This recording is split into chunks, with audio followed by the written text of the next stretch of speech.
Hi అండి, నమస్తే. ఈ వీడియోలో సగ్గుబియ్యం టమాటాతో అప్పడాలని ఎలా చేసుకోవాలో చూపిస్తాను. ముందుగా ఒక బౌల్లో సగ్గుబియ్యం తీసుకోవాలి, పావు కిలో టమాటోలు తీసుకోవాలి. ఇలా ఎర్రటివి తీసుకోవాలి, ఎర్రగా పండుగా ఉన్నవి తీసుకోవాలి. పావు కిలో తీసుకున్నాను. ఒక బౌల్ నిండా సగ్గుబియ్యం, సన్నవైన లావువైనా పర్వాలేదు. ఇలా గ్రైండ్ చేసుకోవాలి. మెత్తగా కాకుండా ఇలా గరకగా ఉండాలి. ఇలా కచ్చా పచ్చాగా గ్రైండ్ చేసుకున్న తర్వాత పక్కన పెట్టేసుకొని టమాటోలని ముక్కలుగా కట్ చేసుకోవాలి. ఈ వీడియో కనుక ఫస్ట్ టైం చూసినట్టయితే సబ్స్క్రైబ్ చేసుకోండి. ప్లీజ్ వీడియో మొత్తం చూసి ఒక లైక్ కూడా చేయండి, సపోర్ట్ చేయండి. ఇప్పుడు ఈ టమాటో ముక్కల్ని కూడా గ్రైండ్ చేసుకోవాలి. ఇలా మెత్తగా గ్రైండ్ చేసుకోవాలి. ఒక బౌల్ సగ్గు బియ్యానికి 6 కప్పుల వాటర్ని తీసుకోవాలి. వాటర్ని వేసేసుకొని బాగా మరిగించుకోవాలి. వాటర్ని మూత పెట్టేసుకొని ఇలా మరుగుతున్న నీళ్ళల్లో ఇప్పుడు గ్రైండ్ చేసుకున్న సగ్గు బియ్యాన్ని కొంచెం కొంచెం వేసుకుంటూ కలుపుకోవాలి. ఉండలు లేకుండా కలుపుకోవాలి. ఇలా ఉండలు వచ్చినా పర్వాలేదు, ఉడుకుతున్నప్పుడు వెళ్ళిపోతాయి. ఇప్పుడు వీటిని మెత్తగా ఉడికించుకోవాలి.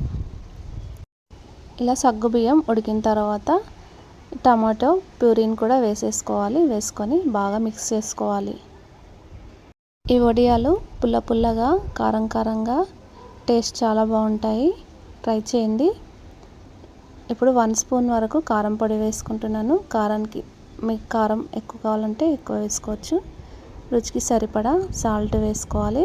వేసుకొని బాగా కలిపేసుకోవాలి. ఇలా బాగా ఉడికించుకోవాలి.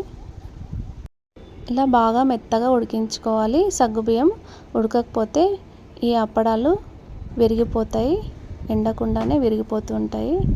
మెత్తగా ఉడికించుకోవాలి, బాగా ఉడికించుకోవాలి. ఇప్పుడు కొత్తిమీర, 1 స్పూన్ జీలకర్ర వేసుకొని బాగా కలిపేసుకోవాలి. ఇప్పుడు స్టవ్ ఆఫ్ చేసేసుకొని చల్లారనివ్వాలి. ఇలా చల్లారిన తర్వాత ఒక కవర్ పైన కొంచెం కొంచెం వేసుకుంటూ అప్పడాలని వేసేసుకోవాలి. వీటికి ఎండ బాగా తగలాలి. ఇలా ఎండలో పెట్టేసుకోవాలి. 2 రోజులు ఎండలో పెట్టేసుకుంటే 1 ఇయర్ పాటు నిల్వ ఉంటాయి. ఇలా ఎండిన తర్వాత ఇప్పుడు ఫ్రై చేసి చూపిస్తాను. ఆయిల్ బాగా వేడెక్కాలి. ఇలా వేడెక్కిన ఆయిల్లో ఒక్కొక్కటి వేసుకొని ఫ్రై చేసుకోవాలి. ఇలాగ అన్నిటినీ ఫ్రై చేసుకోవాలి. కారం కారంగా, పుల్ల పుల్లగా, ఉప్పు ఉప్పుగా, క్రిస్పీగా, టేస్ట్ చాలా బాగుంటాయి. ఈవినింగ్ స్నాక్స్లా కూడా వీటిని ఫ్రై చేసుకొని పిల్లలకి ఇవ్వచ్చు. రసం, సాంబార్, రైస్లో కూడా చాలా బాగుంటాయి. క్రిస్పీగా టేస్ట్ చాలా బాగుంటాయి. ట్రై చేయండి. ఈ వీడియో నచ్చినట్టయితే లైక్ చేయండి, షేర్ చేయండి, సబ్స్క్రైబ్ చేసుకోండి. మీరు ఒకసారి ట్రై చేసి కామెంట్ పెట్టండి ఎలా వచ్చిందో. బెల్ ఐకాన్ క్లిక్ చేయండి.